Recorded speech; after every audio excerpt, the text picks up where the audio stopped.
Hello दोस्तों, आज की कहानी है पछतावे की आग, ससुराल में अत्याचार। अब पछताए होत क्या जब चिड़िया चुग गई खेत। बिटिया की फोटो कलेजे से चिपका विलाप कर रही थी ठकुराइन। रोने के साथ साथ न जाने कितनी गालियां और बद्दुआ भी दे रही थी। और हाँ, उन लोगों को सबक सिखाने का भी ठान रही है। लेकिन काश ठुकराइन समय रहते कदम उठा लेती तो ऐसी नौबत क्यों न आती। लेकिन तब तो उन्हें अपनी इज्जत प्यारी थी, लोग क्या कहेंगे का डर था। लेकिन अब ही लोग कहाँ चुप हैं, अब भी तो लोग बातें बना रहे हैं। ऐसी माँ से अच्छा माँ ही ना हो जो अपनी बेटी के दर्द को ना समझे। अब आप सोच रहे होंगे आखिर क्या माजरा है, तो सुनिए माजरा भी। ठाकुर साहब तो ठकुराइन को अपनी 2 साल की बिटिया गार्गी को सौंपकर इस दुनिया से चले गए।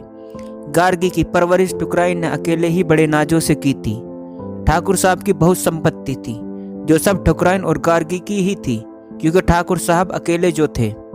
गार्गी ने ग्रेजुएशन किया था, उन्हें शादी की चिंता सताने लगी। परवरिश नाजों से की थी, लेकिन शादी बिना मर्जी के ऊंचे खानदान देखकर कर दी। बिटिया तो पढ़ना चाहती थी, लेकिन ठकुराइन को न जाने कौन सा भूत सवार हो गया था शादी का। खूब दान दहेज भी दिया गया था। आखिर ठकुराइन के साथ सब गार्गी का ही तो था। सुना था सब लोग बड़े खुले विचारों के थे, लेकिन अंदर की बातें कौन जानता है।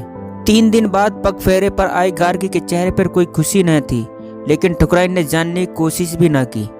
कुछ दिन तक वो चुपचाप सहती रही, माँ से कुछ नहीं कहा। लेकिन कोई कितना सहे, थक हार कर उसने माँ से कहना शुरू किया, माँ मुझे इस दलदल से निकाल लो। यहाँ मेरी इज्जत नौकरानी और पैरों की जूती से बढ़कर ना है। इन लोगों को बहू और पत्नी नहीं, बल्कि काम के लिए नौकर और बिस्तर पर भोजन चाहिए। छोटी छोटी गलतियों पर मुझे खूब मारा पीटा जाता है, और तो और मुझे अपना बनाया खाना भी नहीं खाने को मिलता ठीक से। किसी किसी दिन तो मुझे कमरे में बाहर से बंद कर देते हैं। ये लोग अमीर नहीं बल्कि गलत काम लड़कियां बेचना करते हैं। मैंने देख लिया था, इसलिए मेरे साथ ऐसा किया जाता है। लेकिन ठकुराइन के कान पर जू भी नहीं रहेंगी। समाज का हवाला देकर चुप करा दिया बिटिया को। बिटिया, हम तुम्हारे जन्म के साथी थे, किस्मत के नहीं। अब वही तुम्हारी किस्मत है। तुम यहाँ आकर बैठ जाओगी तो कितनी बदनामी होगी मेरी और ठाकुर खानदान के पूर्वजों की। अब बिटिया ने कहना बंद कर दिया, अपनी किस्मत समझ जीती रही। छोटी छोटी बातों पर उस पर हाथ उठाया जाता था, यहाँ तक कि पूरे घर वाले मिलकर मारते थे। एक दिन तबीयत खराब होने पर सुबह उठने में देर हो गई। छोटी सी बात के लिए पूरे घर वालों ने मिलकर मारा और मरा समझकर छोड़ दिया। उन्होंने मुझे मरा समझकर छोड़ा था, लेकिन ईश्वर की लीला देखी, यह सच में दुनिया छोड़ चली गई। फोन करके ठकुराइन को सूचना दी गई, जल्दी आइए, आपकी बिटिया गार्गी को पता नहीं क्या हो गया है। ठकुराइन पहुंची। गार्गी की हालत देख सन रह गई। उन्होंने जल्दी से गार्गी को गाड़ी में बिठाया और हॉस्पिटल निकल गई, बिना किसी से कुछ बोले। वहां पहुंचने पर डॉक्टर ने जो बताया सुनकर ठकुराइन को शौक लग गया। आपकी बिटिया 2 घंटे पहले ही मर चुकी है। अब क्या कर सकती थी ठकुराइन, सिवाय पछताने के। गार्गी को ससुराल न ले जाकर सीधा घर लेकर आ गई। उसकी ससुराल से कोई हॉस्पिटल झांकने भी नहीं गया था, यहाँ तक कि उसका पति भी।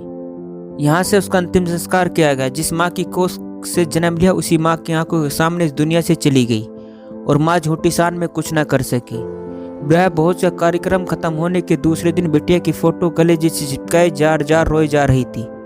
अचानक रोना बंद कर उठी और चल पड़ी गार्गी की सुस्ताचारियों को उनकी जगह पहुँचाने। दोस्तों, बस इतनी सी थी ये कहानी। दोस्तों, कहानी अच्छी लगी हो तो चैनल को सब्सक्राइब करना ना भूलें।